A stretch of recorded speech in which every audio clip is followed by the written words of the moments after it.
একটা ইনফরমেশনের বেসিসে আমরা ধর্মনগর থানা এবং ডিআইবি স্টাফ মিলে ধর্মনগর আইএসপিটি থেকে আমরা মোট 16 জন রোহিঙ্গাকে আটক করেছি।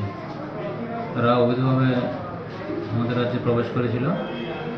তো আটক করে আমরা থানায় এনে তাদের বিরুদ্ধে আমরা আইনি কারবাই শুরু করেছি।